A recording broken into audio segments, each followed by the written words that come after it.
তো good morning বন্ধুরা, আশা করি তোমরা ভালো আছো। এখন বাজে হচ্ছে 11টা মানে অনেকটাই বেলা। তো আজকে এলাম ভিডিওতে। তো সকালবেলা অনেক অনেক অনেক কিছু কাজ করলাম। টিভি সাউন্ডটা কমিয়ে দিই। এবার যখন করবো তখন আবার হতেই থাকবে, সাউন্ড আর কমবেই না। সকালবেলা আজকে হচ্ছে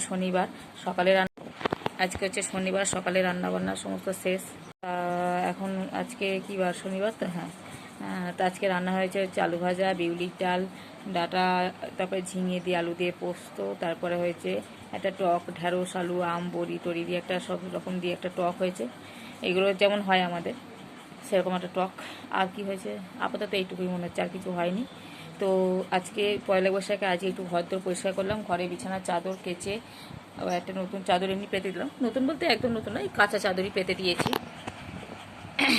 তো সকালবেলা উঠে এই সমস্ত কাজ করেছি, কিন্তু এই সমস্ত কাজ করার সময় যদি ভিডিও করি না তাহলে আর কাজ এগোবে না, ভিডিওটাই হবে না। সেই জন্য এসব কাজগুলো করে আর কি করেছি সেটাই একবার দেখাই। বললাম চানটা করে নিই, বসে আছে তাই।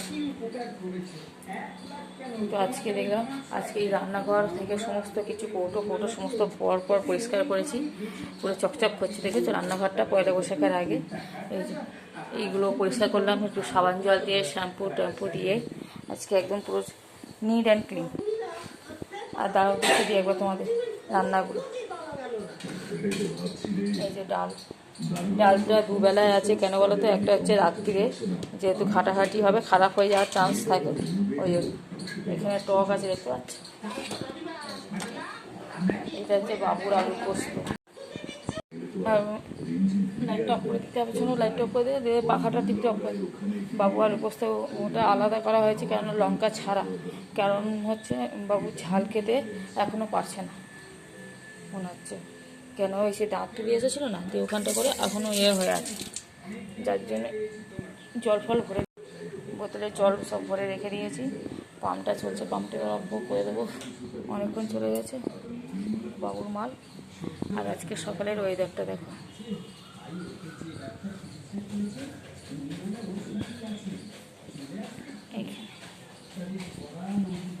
তো ছোনু এখন দেখছে বাটুল দি গ্রেট, ও খুব একটা প্রিয় সিরিয়াল বলো, ভালোবাসে ভুতু, তারপরে বাটুল দি গ্রেট, এগুলো খুব ভালোবাসে দেখতে। তো এই হচ্ছে ব্যাপার।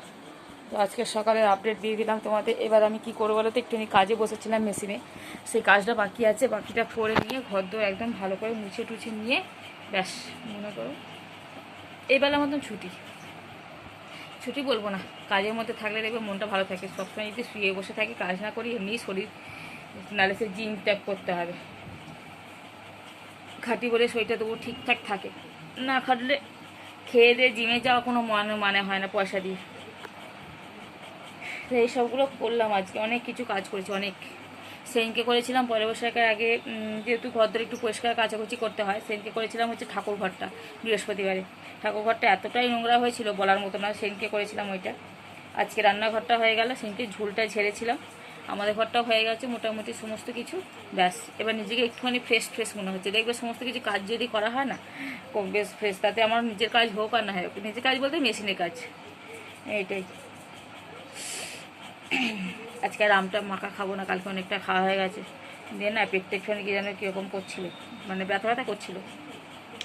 আজকে আর খাবো না, পরপর হয়ে গেছে তো ওই জন্য। তো চলো শুরু করলাম দিনটা, আশা করি ভিডিওটা ভালো লাগে, দেখতে থাকো। 11টার সময় শুরু করলাম, কিছুই তো দেখালাম না, খালি বক করে ছেড়ে দিলাম। দেখা থাকলে কোনো কাজই দেখবি এগোতে চায় না, যার জন্য আর দেখানো হলো না, কি আর করে যাবে। চলো একটু বসি, খবরটা শুনি। খবরগুলো শুনতেই মনটা খারাপ হয়ে যাচ্ছে এক সময়, যেহেতু ভাইও তো চাকরিতে যুক্ত না, ওই জন্য কী হবে জানি না এখনও পর্যন্ত, খালি খবর শুনছি। আমাদের ওখানে আবার হয়ে গেছে, নেট কানেকশন বন্ধ করে দিয়েছে, এই তো হয়ে গেছে। ভাই কোনো খবরও পাচ্ছে না, নেট না থাকলে যেমন জীবন অন্ধ হয়ে গেছে একদম, এই হচ্ছে ব্যাপার।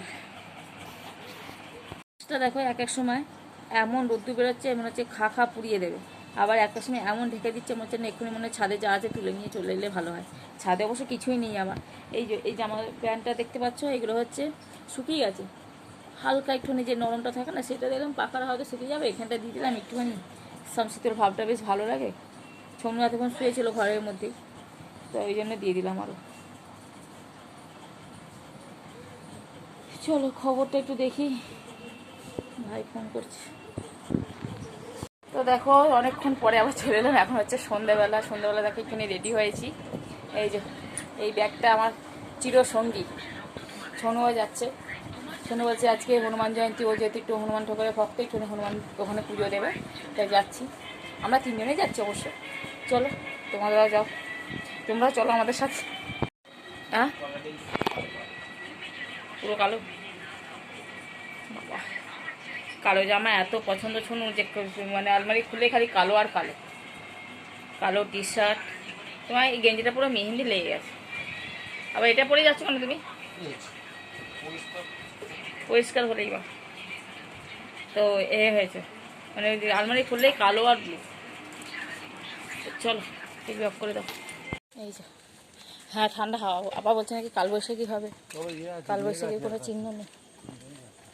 কিন্তু বিকেলের দিকে এত মেঘলা করে এলো, মনে হচ্ছিল এক্ষুনি হয়তো আসবে চাঁদ।